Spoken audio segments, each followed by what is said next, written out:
All right, today we've got a story that is a perfect reminder that even though technology is supposed to make our lives easier, sometimes it just makes things way, way funnier. So let's jump right in. Meet Bambang. His son, trying to be helpful, gives him a brand new smart speaker to, keep him company.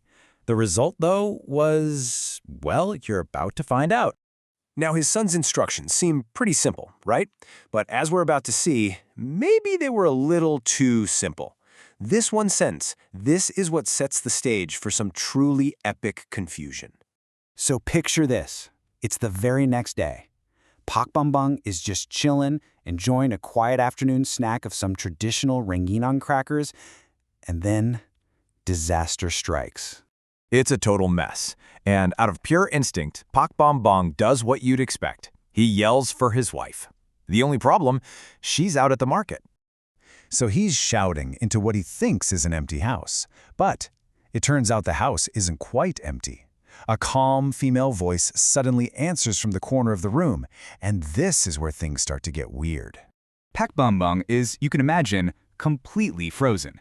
He jumps up, grabs the first thing he can find for a weapon, which happens to be a broom, and gets ready to face this mysterious intruder.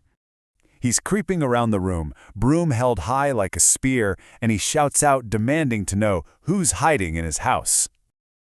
He's on full alert, ready for a confrontation, but the voice just responds again with this totally calm, unwavering, digital politeness. Okay, and this is the best part. This is what's so funny. Bambang's mind doesn't go to, oh, it's that new gadget. Nope. His brain jumps straight to, there is a very polite thief trapped inside my table. I mean, look at this disconnect. You've got Bambang over here, totally convinced he's dealing with the world's most courteous criminal who's being super evasive. And on the other side, you've got a piece of technology just trying to do its job. So convinced he's got this all figured out, he tries to negotiate.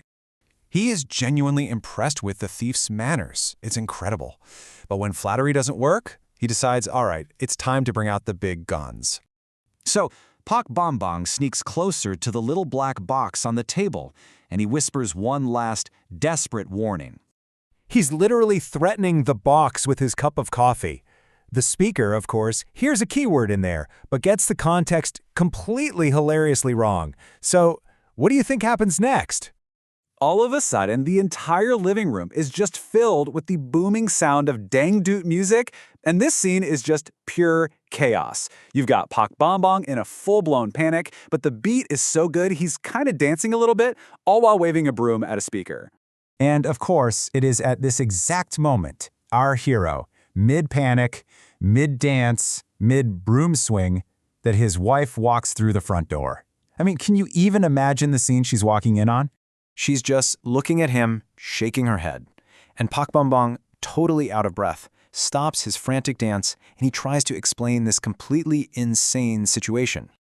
He's desperately trying to warn her about the psychic, music-loving woman trapped in the box. His wife, though, she doesn't even blink. She just sets down her shopping bags and delivers the simple, world-shattering truth. A moment of just stunned silence fills the room, broken only by that faint dangdut beat. Bambang lets this new information sink in, and then he arrives at his final and somehow even more ridiculous conclusion. A genie. He thought it was a genie sent by his son. And that, my friends, is the story of Bambang versus the virtual assistant. It really just goes to show how a simple misunderstanding with technology can spiral into pure comedy gold. It really makes you wonder, as our tech gets smarter and smarter, are our stories about trying to use it just going to get funnier and funnier?